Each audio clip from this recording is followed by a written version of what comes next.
Okay, so picture this. You're at your boyfriend's family Thanksgiving, and his ex-girlfriend, the one he dated for like 5 years, just waltzes in like she owns the place. And then, his entire family, including your boyfriend, sides with her? Let me explain how we got there. My name is Sarah, and I'm 28 years old. I live in a cute little apartment in Chicago with my boyfriend, Mark. We've been together for almost 2 years now. Things are generally great. We love each other, we have fun, and we're building a life together. But here's the kicker. Mark's ex, Emily, is a constant presence. They dated for 5 years before we got together, and she's still around. Mark's family, especially his parents, adore her. They treat her like she's part of the family, even though she's not. It started small. A casual text here, a shared family dinner there. I tried to be cool about it, but honestly, it was always a little weird. But it all came to a head at Thanksgiving last year. I could feel something was about to explode. And here's where things start to unravel. I mean, Thanksgiving is supposed to be about family, right? But for Sarah, it was a battleground, and it wasn't just a holiday thing. Emily was at birthdays, graduations, even a casual weekend barbecue. It was like she was a permanent fixture. Leave a fire if you've been in a situation like this, because it's about to get worse. So Thanksgiving. We get to Mark's parents' place in the suburbs, right? Big house, the whole 9 yards. We're all sitting down for dinner, and then there she is. Emily. Smiling, dressed to the nines like she owns the place. My jaw just dropped. Babe, hey, you didn't say anything. I didn't say anything because I didn't even know she was coming. Why is she here? Well, my mom invited her. What's the big deal? The big deal? The big deal is that she's your ex. We're in a relationship. This is insane. She's just part of the family, Sarah. Don't make a scene. Oh my God. Can you even imagine? Your boyfriend telling you not to make a scene when his ex shows up uninvited. I'm already fuming, and trust me, I need you to stay for what happens next. Because this is where it gets unreal. I tried to play it cool during dinner, but the tension was thick enough to cut with a knife. Emily was chatting up Mark's parents, laughing, acting like she was still part of the inner circle. Mark just sat there, smiling at her. I started getting this feeling in my gut, a feeling like I** was the outsider.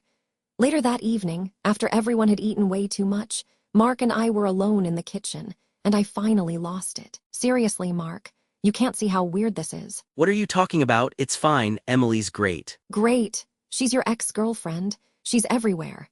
Your parents talk about her more than they talk about me. I feel like I'm invisible. That's ridiculous. You're being dramatic. Dramatic? Oh, I'm dramatic. You know what, Mark? This is not okay. This is disrespectful, and it makes me feel like I don't matter. Look, Sarah, you're overreacting. Mom and Dad, they just love Emily. It's no big deal. Okay. So his parents just love the ex more than they love his current girlfriend? I am officially speechless. This is a mess. I was furious, but I tried to stay calm. I thought maybe, just maybe, if I talked to his parents, they'd understand. So the following week, I called Mark's mom, Carol. I thought maybe she could explain it or at least acknowledge my feelings. What happened next? Well, it was the final straw. Carol, can we talk about Emily? Oh, honey, what about her? She's practically family. I understand you care about her, but it makes me feel really uncomfortable when she's around. Oh, Sarah, you're just jealous. Emily's been a part of this family for years. You're new. You have to understand that. But I'm your son's girlfriend. I feel like I am constantly competing with. Honey, Emily is just so much easier.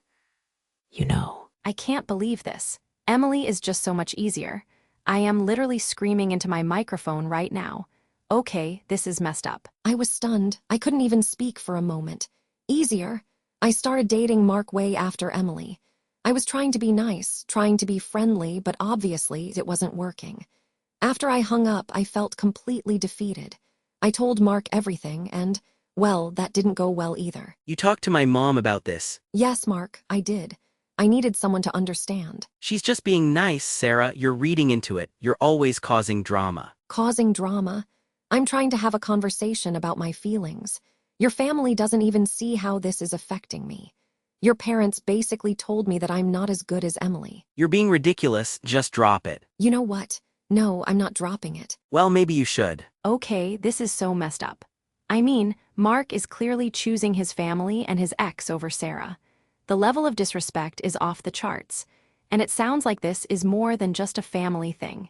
It's a fundamental lack of respect for Sarah and her feelings. After that conversation, things got even worse. Mark and I fought constantly. He accused me of being jealous and controlling. I, in turn, told him he was a coward for not standing up for me. The worst part, his family seemed to thrive on the drama, always taking Emily's side. The final straw, Mark's birthday. I planned a small dinner. His parents said they were out of town. The day of the party, who's there? You guessed it. Emily. And not only was she there, but she brought a gift. She hugged Mark, and everyone was fawning over her. I walked out. I just couldn't do it anymore. I moved out the next week. I broke up with Mark a few days later because I knew I would never be his priority. I'm still single, but honestly, I feel like I dodged a bullet. Wow, just wow. So let's break this down. On one hand, you have Sarah, who's in a relationship with a guy whose family seems to be stuck in the past with his ex. The ex is always around, the family favors her, and Sarah feels completely sidelined and disrespected. On the other hand, we have Mark, who seems oblivious, or maybe just unwilling, to acknowledge the problem. He prioritizes his family's feelings over Sarah's, seemingly unable to see the hurt he's causing. So, who's really in the wrong here? Team Sarah, drop a red. Think she went too far? Drop a skull. And I'll read the top comments in my next video. Drop a comment, who do you think is in the wrong here?